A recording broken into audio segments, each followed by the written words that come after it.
Hello. Good afternoon. Hey, Patty, it's Brad Cabana calling. Oh, nice to talk with you. Happy Thanksgiving. Yeah, you too, Patty. It's a beautiful day here in the Random Island. Terrific. Yeah, just calling about Muskrat Falls. Let her fly. Yeah, and I noticed here in the last little while it seems to be heating up again with all the activity going on around it.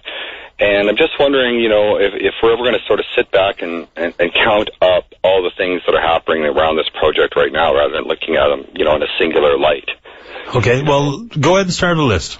Well, I'll set a list. Okay, there's currently 5 lawsuits against it. There is the issue in Nova Scotia. There is the issue with the loan guarantee, which expires on the 31st of December. There's the issue of the North Spur. There's the issue of the contracting process, and the list just keeps going on. Well, okay. Of course, there's also the issue of there's also the issue of us negotiating with Quebec as well right now. Yeah, apparently the Quebec issue may indeed be heating up as well. That's what I hear anyway, and I hear that from Quebec, not from here. That's interesting. Let's start with the lawsuits. The lawsuits have their own direct implications to a variety of things. Water management agreement being one, and overall there cannot be any pending lawsuits regarding Muskrat Falls for the loan guarantee to kick in, which is, as you said, and correctly so, the end of the calendar year. Do we actually anticipate any of these can actually be mopped up by the end of the calendar year? I don't know. Well, one or two of them may, but the other 3 I don't see how they could possibly be done by New Year's. Well, unless we reach some sort of political arrangement with Quebec, I don't think that Quebec one will be wrapped up for probably 2 years. The Aboriginal lawsuits could take that long as well if they appeal to the Supreme Court. Certainly, I think the New Nancy bit might with the methyl mercury issue, and my own as well. Like I'm in the appeal process now, and we'll see where it goes from there. Now,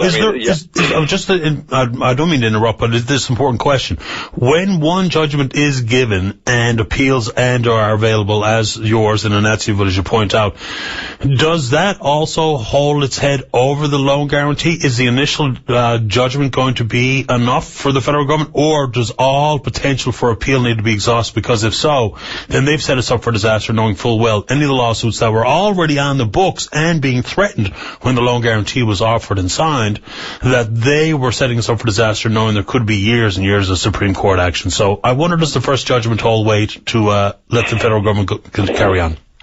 Well, I think it's not so much really the federal government, to be honest with you. I mean, I know it's their agreement, but really it's a market issue. And when we're going to sell bonds in the international and national markets, or whether the feds are going to actually warranty that, in the loan guarantee they ask for standard warranties. Standard warranties must be met. Yep. And standard warranties on this type of contract or this kind of bond offering are that the project remains free and clear of legal action or any known legal action. So, certainly, if you take that at face value, it means the appeal process and so forth, the issues settled. So, I mean, I don't see any way that can possibly be settled within even a year and a half if Quebec reaches some sort of political agreement with us, which sort of scares me in a sense as well, because we don't know what they're negotiating with Quebec.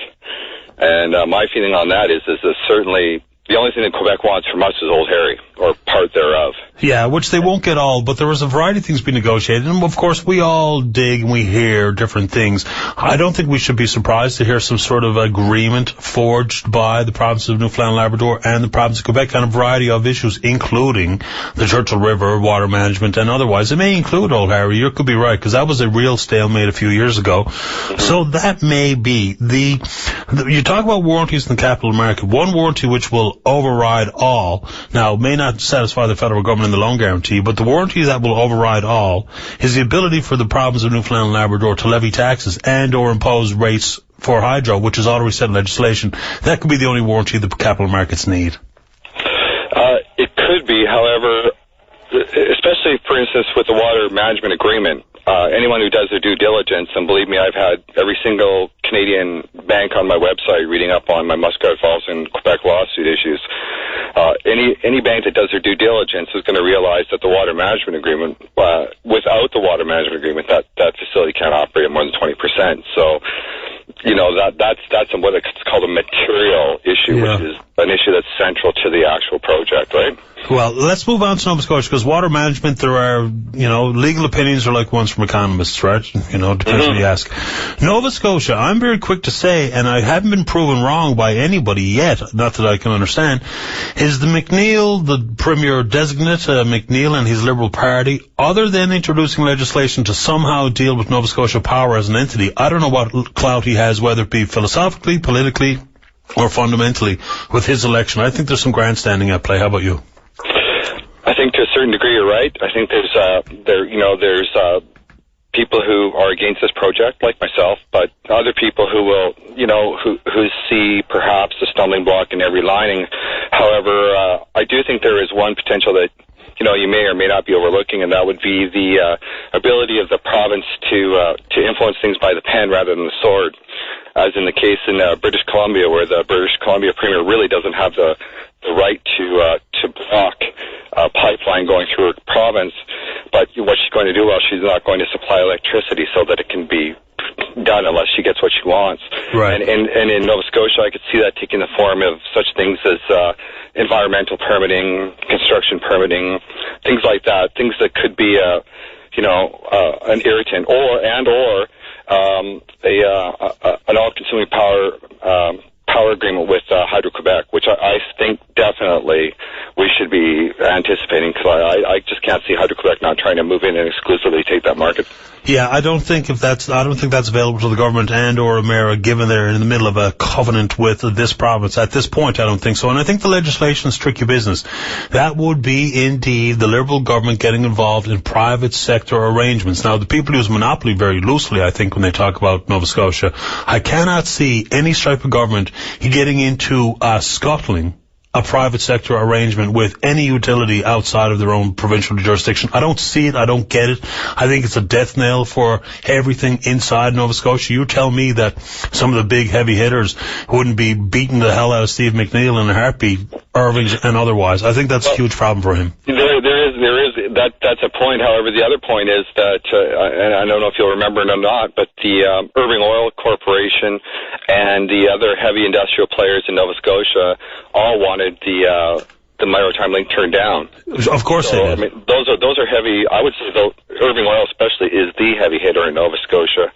So they had an ulterior motive, though. They had their own interests in other options that were available that did not include Emera and or the link. So there's a bit of take that with a grain of salt. But I think at the end of the day, when they're not going to have those interests satisfied, they'll be happy enough with cut rate electricity, which Emera is apparently willing to provide them based on this deal with the link. So I don't know.